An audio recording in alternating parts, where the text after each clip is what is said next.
politique clandestin, vous en avez rencontré, et on en rencontre tous les jours. Tous nos amis tunisiens, égyptiens, algériens, marocains, nous luttons depuis 50 ans. Nous luttons depuis 50 ans.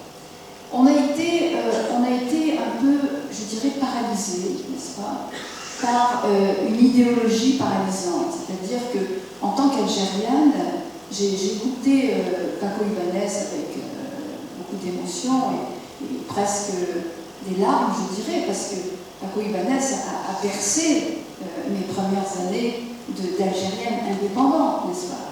C'était les années de l'utopie. Nous avons été un peu roulés dans la farine, n'est-ce pas? Mais nous sommes jamais opposés vraiment, parce qu'on disait il faut d'abord éduquer le peuple, il faut libérer l'Afrique, il faut ceci, enfin, toutes ces idées-là qui donnaient raison à nos dictateurs, n'est-ce pas? On leur avait confié le pays, Les jeunes qui ont pris la rue dans ces révolutions sont des jeunes pour qui ces idées n'ont plus cours. Le nationalisme, c'est fini. La révolution algérienne, c'est terminé, n'est-ce pas? Ils disent un mot que nous n'avons jamais su dire. Ils disent « nous voulons être libres ». Alors, c'est peut-être pas vraiment ce que ça veut dire, n'est-ce pas? Mais ça, c'est fantastique. C'est-à-dire qu'il y a une liberté en dehors de l'idéologie. Alors après, il faut construire.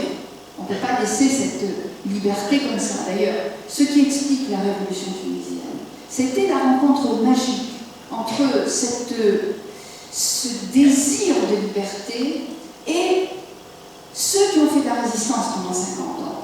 Rappelez-vous les premières images sur la Tunisie, quand on a vu descendre les avocats en robe pour rejoindre les jeunes qu'on aurait pu appeler des casseurs, n'est-ce pas, dans un autre temps, il y a quelque chose qui a démarré et ça démarre. Sans oublier évidemment l'action de l'UGTA et des syndicats tunisiens qui ont organisé la révolte. Donc, ces révolutions arabes, elles ont des structures, n'est-ce pas? Elles ont un fond. Il ne faut pas croire que ça s'est passé comme ça et que ça va partir comme ça. Et ça ne va pas partir comme ça.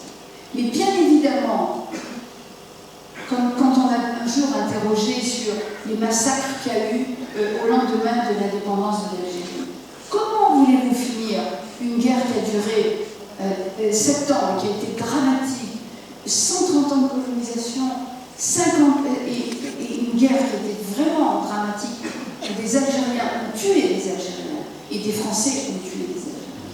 On ne peut pas s'offrir des fleurs pour terminer des époques aussi tragiques. Et c'est ce qui s'est passé avec ce qu'on voit aujourd'hui. Qu'est-ce qui sort de la glaciation? Qu'est-ce qui est sorti? Et bien ce qui est sorti, c'est ce qui est sorti des écoles de Ben Ali, des écoles du gouvernement algérien, des écoles. C'est-à-dire que l'obscurantisme, n'est-ce pas, a conduit aujourd'hui à voir des gens comme...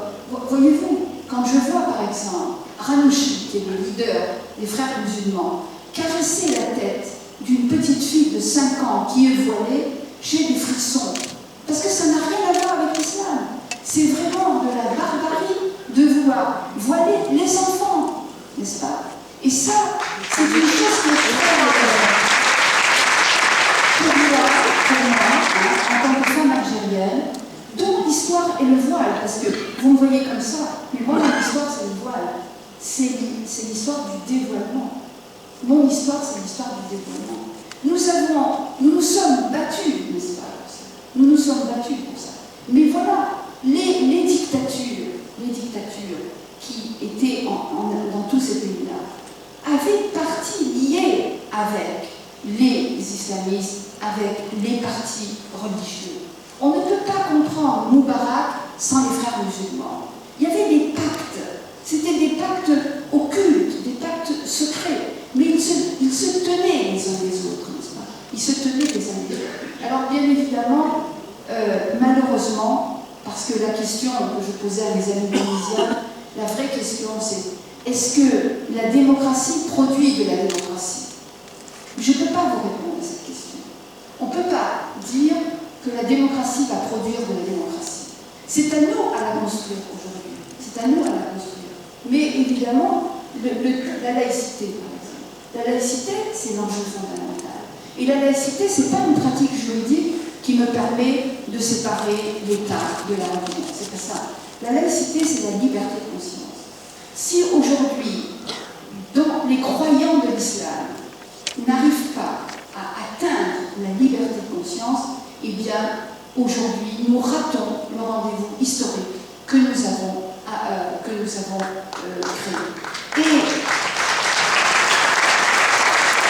Et l'avenir de nos pays est entre les mains des croyants.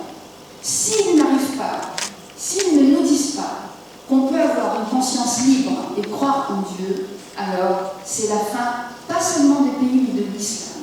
Parce que je pense que l'islam est en danger aujourd'hui, dans un grand danger. Cette religion a disparu. Elle est remplacée par du comportementalisme, n'est-ce pas? Le plus primaire, n'est-ce pas? Qui est basé sur l'interdit et sur le mal. Et on ne construit pas une société sur l'interdit et sur le mal. Voyez-vous?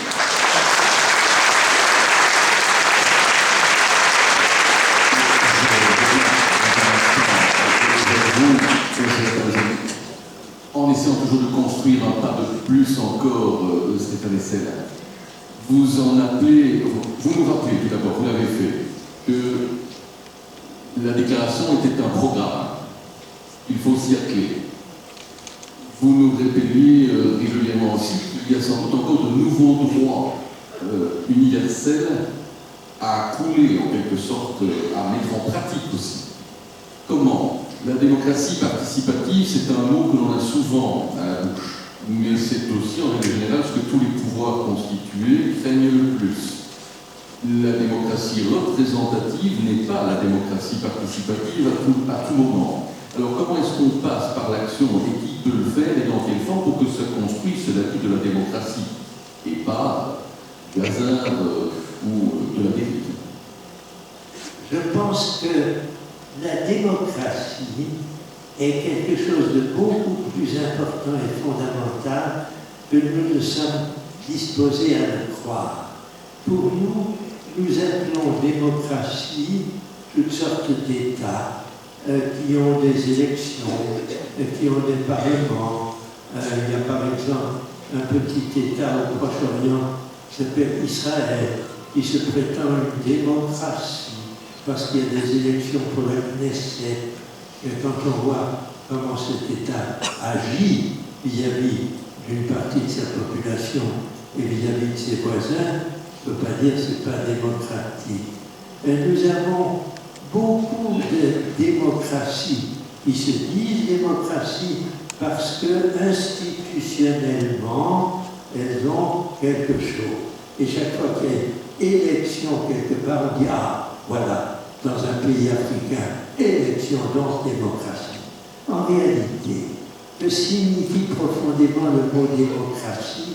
Il signifie l'opposé de la tyrannie d'une part et surtout de l'oligarchie d'autre part. Or, presque partout, nous vivons dans des ensembles oligarchiques. Et d'abord, sur le plan mondial, l'oligarchie financière est en train mondialement de l'emporter sur toutes les démocraties. Donc, il faudrait que nous puissions donner à la démocratie une signification de constante remise en question de ce qui a été confié à des dirigeants. Il faudrait que nous sachions que les dirigeants, nous les avons élus pour qu'ils accomplissent, disons d'un mot, le programme de la Déclaration universelle. Et quand nous voyons qu'ils n'y parviennent pas, il faut que nous ayons les moyens. Alors, il y a une chose que je signale toujours dans la Charte des Nations Unies. Donc, vous voyez, je reviens toujours à ce texte. L'article 71 indique que les organisations non gouvernementales peuvent être appelées à donner leur conseil au gouvernement. C'est la première fois que dans un texte juridique international, on utilise ce terme. Au bout des 65 années depuis que la charte a été rédigée. Les ONG sont devenues une réalité extrêmement importante. Ce qui serait dramatique, c'est que les soi-disant démocraties, ayant peur d'être contestées dans leur fonctionnement peu démocratique, essaient de juguler les organisations non gouvernementales.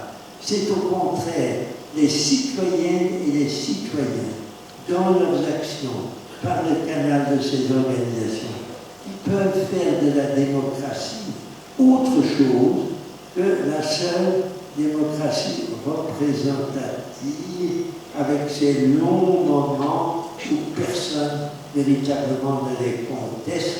Et ça, c'est le contraire de la vraie vie.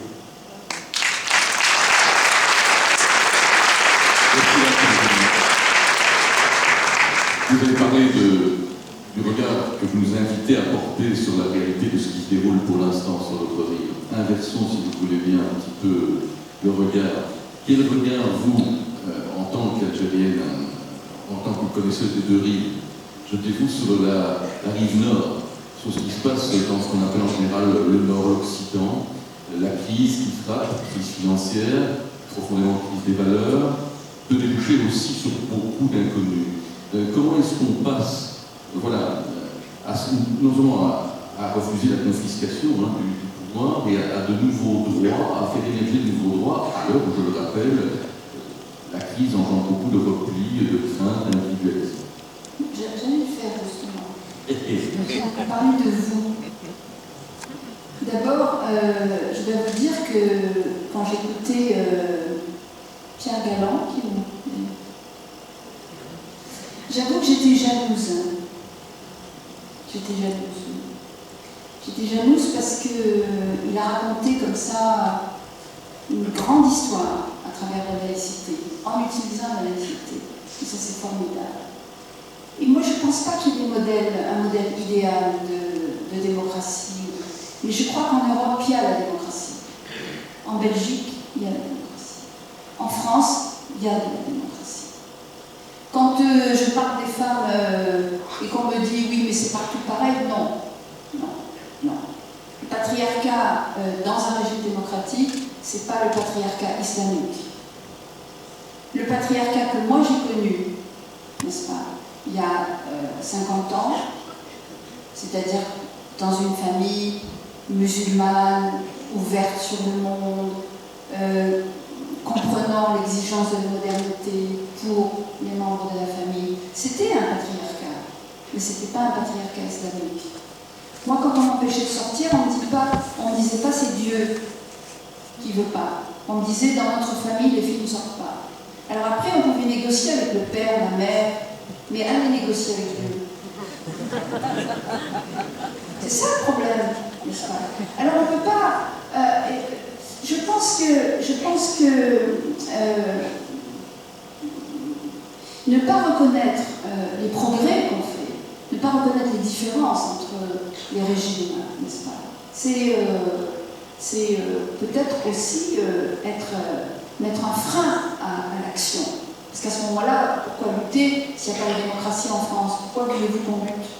Moi, je pense qu'il y a de la démocratie. Et quand on dit que en Europe, les valeurs sont enterrées, je ne pense pas. Il y a du racisme, mais il y a beaucoup d'antiracistes. Et je vois des défilés antiracistes. Je vois des actions antiracistes. Dans mon pays, il y a du racisme, mais il n'y a pas d'antiracistes. Eh oui. Ça, il faut bien le savoir. C'est que quand on... C'est bien de se critiquer. La laïcité critique, hein, c'est ça? C'est bien parce que la laïcité, c'est une attitude philosophique, la laïcité. C'est pas une pratique juridique, n'est-ce pas? C'est pour ça que, bon, c'est vrai que c'est très important si on arrive vraiment à mettre une barrière entre ce qui est le public et ce qui est le religieux. Ça, c'est très important. C'est une première étape. Mais pour vraiment en cueillir des fruits, il faut que ça soit accompagné d'une attitude philosophique. C'est une histoire des idées qui est dans la laïcité.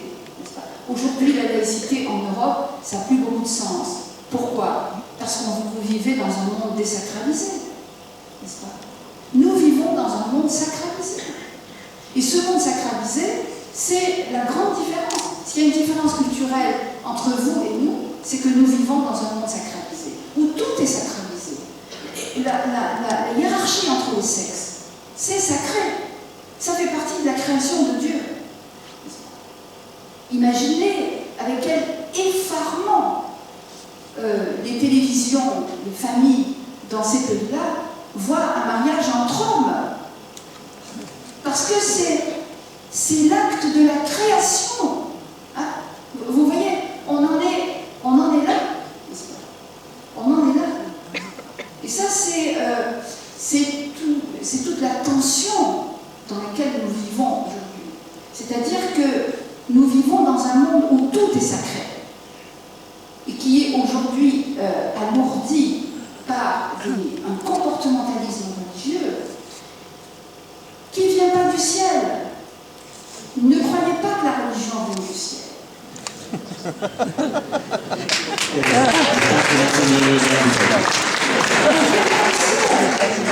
La domination des femmes dans les pays que l'on dit musulmans, ce n'est que une morale sexuelle qui peut être plus rattachée au dieu grec phallique qu'à le prophète Mahomet.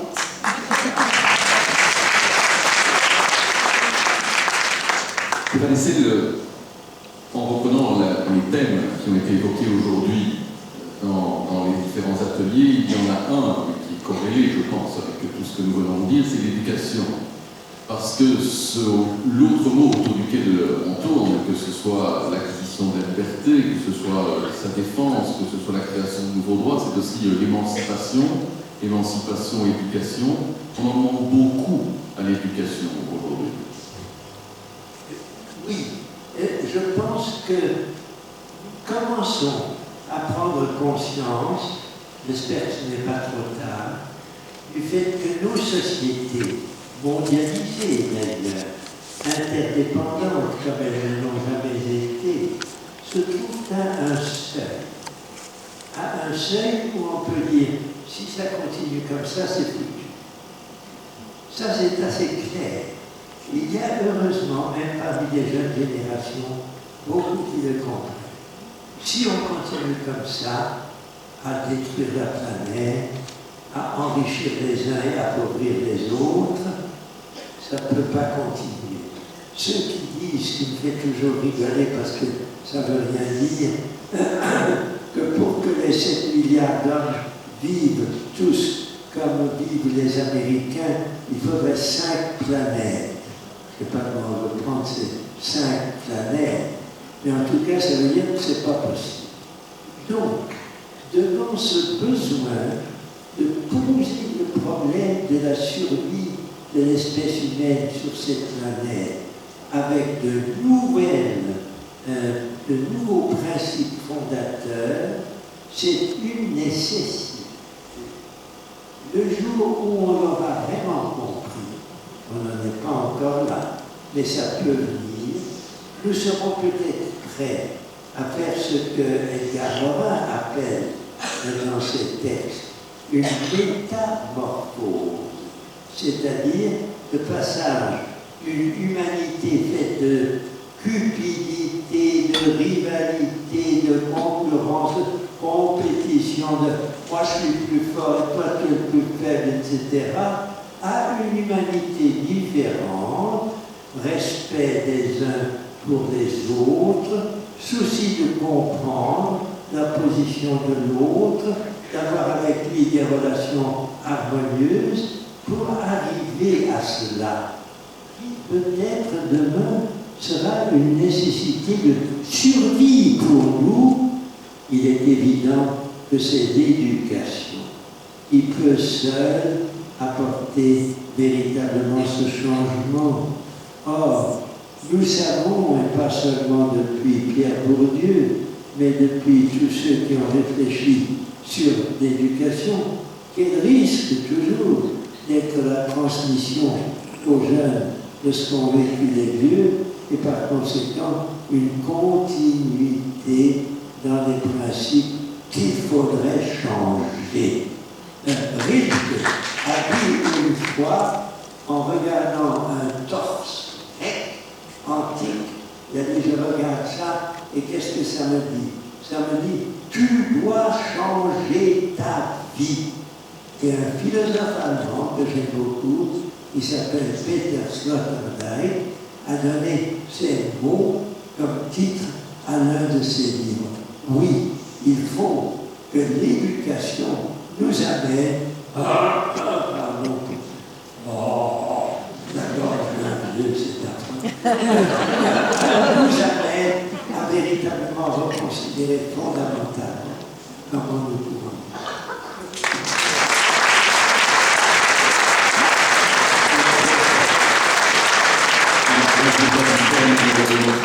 Je voudrais encore poser à chacun une question. Certaines amis, c'est vrai que éducation, émancipation, et il y a aussi les égoïsmes, le fait de s'éduquer pour soi, mais pas forcément dans l'altérité à l'autre. Vous avez confiance dans le facteur éducation? J'ai travaillé 20 ans à l'UNESCO, mais non, j'ai pas confiance. Pas du tout. C'est la poule et l'œuf, alors on ne sait pas qui est-ce qui définit la poule ou l'œuf. Enfin, c'est pour reprendre les paroles de Bourdieu, c'est cette idée-là. Mais je vois par exemple dans les pays, vous savez, bon, ayant travaillé à l'UNESCO, tous ces budgets qui ont été engloutis dans les pays africains, jusqu'à 23% des budgets pour l'éducation. Une éducation d'ailleurs avec ce qu'on appelait l'école fondamentale, celle qui justement évitait de produire des élites, n'est-ce pas? Et peu de gens se sont posé des questions sur l'utilité au fond de cette conception de l'éducation. Je sais que c'est difficile de dire ça, mais en même temps, ce qui nous manque, c'est des élites, et je vais vous dire ce que ça veut dire, élite. Comme je disais, on peut toujours faire un contrat avec un ingénieur, mais est-ce qu'on peut faire un contrat pour un poète? Est-ce qu'on peut faire venir un poète de l'étranger? Ou un philosophe? Et la manière dont on a mené le système éducatif dans les pays arabes, il y a des rapports des Nations Unies qui sont sortis et qui sont très clairs sur le sujet, pour montrer que, par exemple, dans tout le pays arabe, on traduit moins de livres qu'en Catalogne. C'est quelque chose quand même de sidérant, n'est-ce pas? C'est-à-dire, il y a l'éducation, il y a la culture. Et je crois d'ailleurs beaucoup à la culture. Et la culture, l'éducation couplée à la culture. Parce que la culture, c'est vraiment peut-être l'élément le plus subversif qu'on peut utiliser. C'est pour ça que je me suis toujours insurgée, n'est-ce pas, sur le dialogue culturel, n'est-ce pas. Et je disais aux gens, qu'est-ce que ça veut dire le dialogue culturel? Moi, je suis contre ma culture. Vous voulez dialoguer avec ma culture ou avec moi? Je lutte contre ma culture, comme vous avez lutté contre votre culture. Les droits de l'homme, ça vient contre qui? Contre les cultures, n'est-ce pas? Et ça, c'est dans le regard de l'autre, la fameuse altérité dont vous parlez, n'est-ce pas? On nous a indigénisés. Nous étions restés des indigènes. Il fallait ressucer notre culture, n'est-ce pas? On nous a sortis de l'histoire. Quand on a osé mettre en question l'islam et les femmes, des féministes nous ont dit qu'il ne fallait pas faire ce travail, n'est-ce pas? Des féministes qui, elles, ont fait un travail énorme de la déconstruction de la religion et le poids sur la condition des femmes. Nous, on nous a dit non, n'est-ce pas? et des gens célèbres. Vous avez connu Madame Véronique, cette merveilleuse femme. Eh bien, on n'avait pas les mêmes idées, parce qu'elle me disait, voici là, vous ne pouvez pas dire ça, n'est-ce pas? Mais comment je ne peux pas dire ça? Vous l'avez bien dit, vous. Pourquoi non, on ne le dirait pas? Le racisme le plus pervers, c'est pas de couper le monde en deux et de nous sortir de l'histoire, n'est-ce pas? Et de nous condamner à ressusciter notre culture. C'est ça la vérité. Et aujourd'hui, quand j'entends des gens penser que Ranouchi, les salafistes, c'est ça la révolution arabe, eh bien les gens n'ont pas compris, encore une fois. Il faut encore leur expliquer. C'est des contre-révolutions. Aujourd'hui, il y a des gens qui sont en prison. Il y a tous les jours des gens dans la rue qui manifestent pour sauver la révolution. C'est ça qu'il faut comprendre. Quand on regarde l'autre, il faut le regarder comme soi. Je dis à mes amis européens, utilisez votre boîte à outils, la même que vous utilisez pour vous. Regardez-nous comme vous vous regardez. C'est ça qui est compliqué. On a essayé de nous dire que l'islamisme c'était post-moderne. Et bien aujourd'hui, les gens n'osent même plus le dire. Heureusement, voilà le postmodernisme qui est au pouvoir. C'est ça le postmodernisme, n'est-ce pas? Postmodernisme basé sur la liberté. Comment voulez-vous partager la liberté avec des gens qui n'ont jamais connu la liberté? Parce que c'est ça le problème. Comment voulez-vous partager la laïcité avec des gens pour qui ce n'est que la voie de la promotion de la religion? Aujourd'hui en Europe, quand vous avez des personnes qui viennent revendiquer la laïcité ouverte, comme disait M. Sarkozy, c'était pourquoi? C'est pour revendiquer la liberté de pratiquer leur religion comme ils l'entendent. C'est-à-dire, sans doute, avec les discriminations les plus grandes à l'égard des femmes. Quand en France on prend la loi contre le voile, pourquoi est-ce qu'on la prend au nom de la laïcité et pas au nom du principe de l'égalité entre les hommes et les femmes?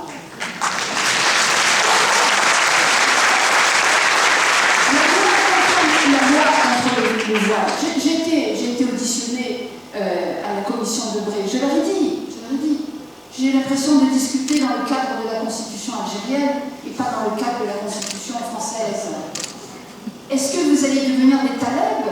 Ils voulaient interpréter, savoir si le voile c'était religieux ou pas religieux. J'ai dit, mais qu'est-ce que ça peut nous faire? Pourquoi vous vous posez cette question? Même nous ne la posons plus. Et qu'est-ce qu'ils ont fait? Eh bien,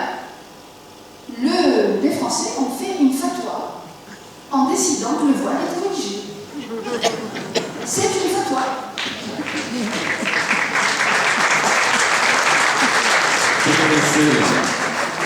Dans votre livre de conversation avec Michel Vigue, vous avez accepté le titre citoyen sans frontières. Après avoir été apatride à un moment de votre vie, vous revendiquez aussi cette notion de citoyenneté sans frontières. Belle ambition. Est-ce qu'elle est réaliste? Est-ce qu'aujourd'hui, les jeunes, vous diriez à des jeunes, soyez des citoyens sans frontières? Alors, je voudrais d'abord, avec toute la sympathie que j'ai pour ma voisine, réagir. Je pense que la notion de culture doit être analysée, décortiquée, laïcisée. Et que pour moi, par exemple, la culture arabe, telle qu'elle s'est manifestée à partir du 11e, 12e, 13e siècle, est un apport extrêmement précieux, sans lequel peut-être notre christianisme médiéval n'aurait pas trouvé les voies vers une autre façon de revendiquer les principes fondamentaux. Alors je rattache ça à la question que vous venez de me poser. Je pense que nous avons une tâche à accomplir qui n'est pas facile, mais qui est à mon avis essentielle. C'est de mettre au-dessus de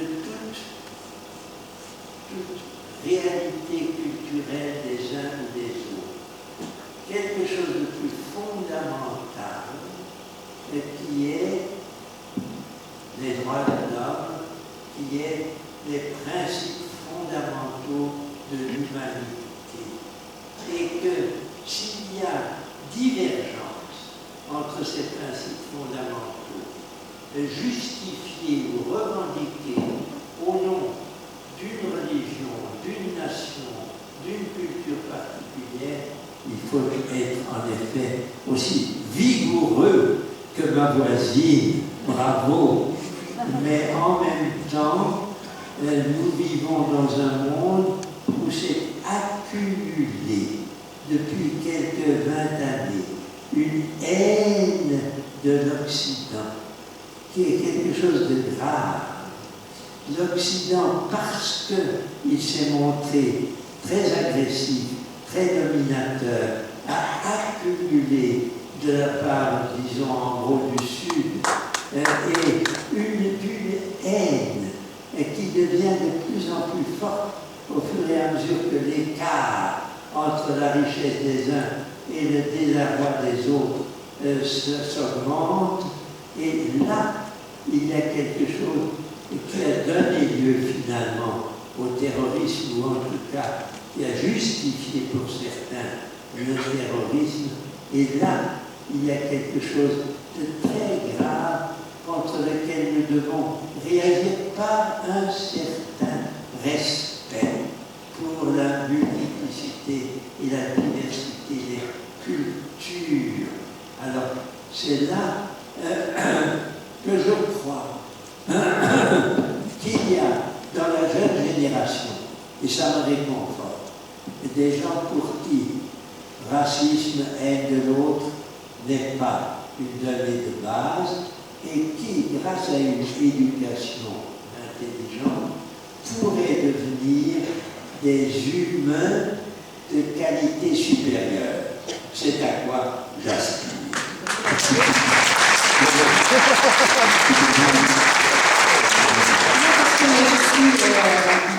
D'abord, ma culture, c'est pas la culture arabe du XIe siècle.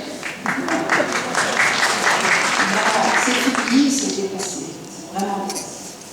Hélas. Je veux dire hélas, enfin, il y a d'autres choses qui sont arrivées après, qui sont très intéressantes aussi, et auxquelles je tiens. Mais même l'Algérie des années 60-70, j'y tiens beaucoup. C'est pas la peine de remonter, non. La culture, c'est ce qui me permet, au fond, c'est ce qui me permet d'être ce que je ne suis pas. N'est-ce pas? Ça, c'est très important. Et tout à l'heure, on parlait de l'éducation, et je disais de la culture, parce que la culture, l'éducation couplée à la culture, va nous permettre, nous, d'avancer.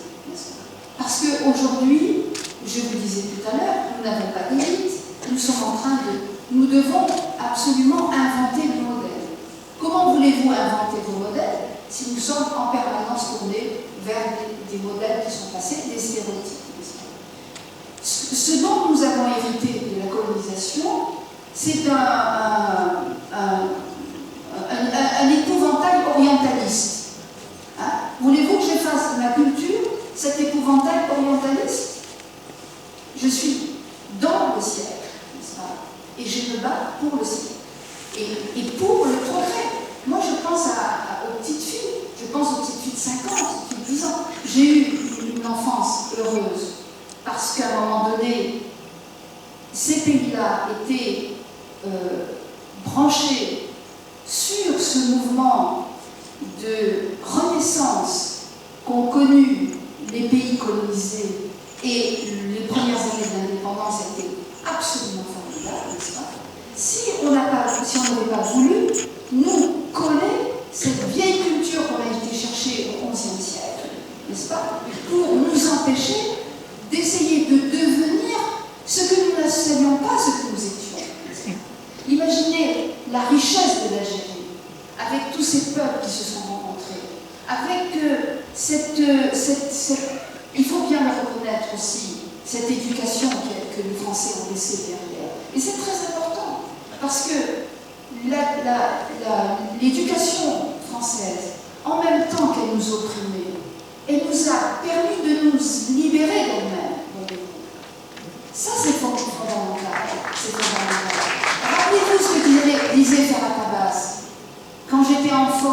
que je ne me rappelais plus de ma leçon liberté, égalité, fraternité, on me tapait sur la règle avec les doigts, et maintenant on me met en prison pour ne plus le dire, n'est-ce pas? Et ça, c'est l'histoire de l'Algérie. Ça, c'est ma culture. Ça, c'est ma culture. Les femmes qui ont été à l'école avec Bourguiba, ce merveilleux personnage, n'est-ce pas? Alors, c'est vrai que je suis dans le désarroi. Je suis dans le désarroi le plus complet. Parce que pour ma génération, c'est un échec énorme, n'est-ce pas? On se demande, on se dit, mais qu'est-ce qui s'est passé? Pourquoi ça s'est passé? Pourquoi arriver aujourd'hui, quand j'ouvre la télévision et que je vois des salafistes, des anouchis et tout ça, je me dis, mais qu'est-ce qui s'est passé? Quand vous voyez aujourd'hui en Tunisie, n'est-ce pas, le président de la République tunisienne remettre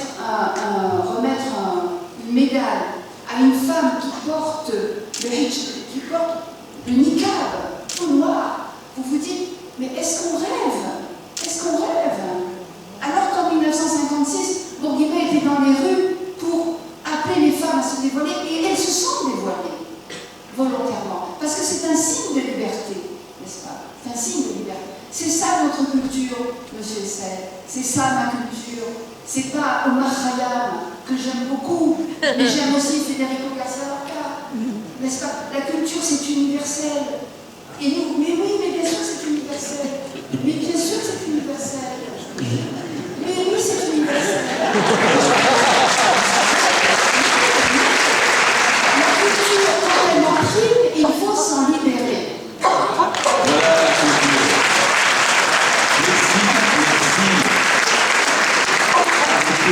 Voilà la culture.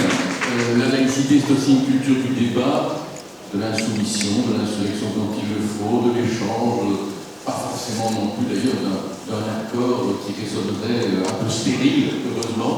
Merci de nous en avoir fait la démonstration ce soir encore. Merci à vous deux. Vous êtes